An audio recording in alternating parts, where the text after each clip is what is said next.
Hi everyone, అందరూ ఎలా ఉన్నారు? ఈరోజు మన వీడియో ఏంటో తెలుసా friends? Evening tea time snack అండి. అది కూడా కొమ్మి శనగలతో. అవునండి, కొమ్మి శనగలతోనే ఒకసారి ట్రై చేయండి. మరి వీడియోలోకి వెళ్దామా? ముందుగా ఒక కప్పు కొమ్మి శనగల్ని 3 నుండి 4 గంటలు నానబెట్టి కడిగి మిక్సీ జార్లో వేసుకున్నాక అందులో 2 పచ్చిమిరపకాయలు, 2 వెల్లుల్లి రెమ్మలు, 1 ఇంచు అల్లం, రుచికి సరిపడా సాల్ట్ కూడా వేసుకున్నాక బరకగా మిక్సీ పట్టుకోవాలండి. బరకగా అంటే కచ్చా పచ్చాగా మిక్సీ పట్టుకోవాలి. దానిని ఒక బౌల్లో వేసుకోవాలండి. అందులోనే ఒక మీడియం సైజ్ ఉల్లిపాయ ఆనియన్ని చిన్న చిన్నగా కట్ చేసి వేసుకున్నాక అందులో 2 స్పూన్ల వరిపిండి రైస్లోని, 2 స్పూన్ల అటుకులు ఉంటే వేసుకోవచ్చు, లేదంటే స్కిప్ చేసుకోవచ్చు. కొద్దిగా అంత కరివేపాకును కూడా చిన్న చిన్నగా కట్ చేసి వేసుకున్నాక కొద్దిగా అంత గరం మసాలా, అందులోనే కొంచెం అంత ధనియాల పొడి కూడా వేసుకున్నాక బాగా మిక్స్ చేసుకోవాలండి. అవసరమైతే కొద్దిగా వాటర్ వేసి మిక్స్ చేసుకోవచ్చు. మ్యాక్సిమము కొమ్మి శనగల్లో ఆనియన్లో ఉన్న వాటర్ సరిపోతుంది. స్టవ్ మీద ప్యాన్ పెట్టుకొని డీప్ ఫ్రైకి సరిపడా ఆయిల్ వేసుకున్నాక ఆయిల్ బాగా హీట్ అయ్యాక మనం ముందుగా చేసుకున్న మిశ్రమాన్ని ఒక్కొక్కటిగా గారెల రూపంలో వేసుకొని కొంచెం సేపు ఉంచాక అప్పుడు వాటిని కదుపుతూ ఉండాలండి, లేదంటే అవి విడిపోయే చాయిస్ ఉంది. వీటిని గోల్డెన్ బ్రౌన్ కలర్లో వచ్చినంత వరకు ఫ్రై చేయాలి మీడియం టు హై ఫ్లేమ్లో.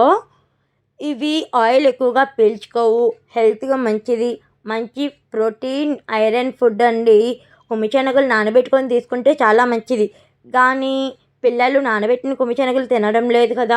దాని బదులు ఇలా బయటవి ఈవినింగ్ టైం స్నాక్స్ కాలేజ్ నుండి కానీ స్కూల్ నుండి కానీ వచ్చినప్పుడు పెట్టే బదులు ఇంట్లోనే ఇలా చేసి పెడితే సింపుల్గా ఇంట్లోనే అయిపోద్ది. హెల్తీ ఫుడ్ అండ్ ఐరన్ ప్రోటీన్తో కలిపిన ఫుడ్ మనం మన పిల్లలకి పెట్టినట్టు కూడా ఉంటుంది కదండి. ఉదయం పూటలో మనం ప్రసాదాలు చేసుకున్నప్పుడే కొద్దిగా ఎక్కువ శనగలు నానబెట్టుకున్నాం అనుకో, ఈవినింగ్ పిల్లలు వచ్చే టైంకి ఇవి చేసి పెట్టవచ్చు. మీరు కూడా ట్రై చేయండి, సింపుల్గా అయిపోద్ది, చాలా టేస్టీగా ఉంటుంది, క్రిస్పీగా ఉంటుంది. వీటిని మనం పులుసు లేదా మరుసటి రోజు కానీ ఈవినింగ్కి నైట్కి కానీ చపాతీల్లోకి కానీ కర్రీకి రైస్లోకి కానీ చపాతీల్లోకి కానీ కర్రీలా కూడా చేసుకోవచ్చండి వీటితోని. చూడండి ఎలా ఫ్రై అయిపోయాక ఒక ప్లేట్లోకి సర్వ్ చేసుకోవాలండి. ఇది కర్రీ చేసుకుంటే సూపర్గా ఉంటుంది. వీలైతే నేను వీడియో తీసి పెడతాను నెక్స్ట్ వీడియోకి. ట్రై చేయండి, టేస్ట్ సూపర్గా ఉంటుంది. మరి ఇంకెందుకు ఆలస్యం, మీరు కూడా ట్రై చేయండి. దీంట్లో మిర్చి ఇంకా స్పైసీ కావాలంటే ఫ్రై చేసి వేసుకోవచ్చు. నేను 2 మిర్చి వేస్తున్నాను. చూడండి ఎంత క్రిస్పీగా వచ్చాయో. ట్రై చేయండి, చాలా క్రిస్పీగా ఉన్నాయి. టేస్ట్ సూపర్ అబ్బా, సూపర్గా ఉంది, చాలా బాగుంది, స్పైసీ సరిపోయింది. డెఫినెట్గా ట్రై చేయండి. క్రాంతి మల్టీ వ్లాగ్ ఛానల్పై ఒక కన్నేసి ఉంచండి. ఈ వీడియో నచ్చితే ప్లీజ్ లైక్ చేయండి. మీ విలువైన అభిప్రాయాన్ని కామెంట్ రూపంలో తెలియజేయండి ఫ్రెండ్స్. Thank you.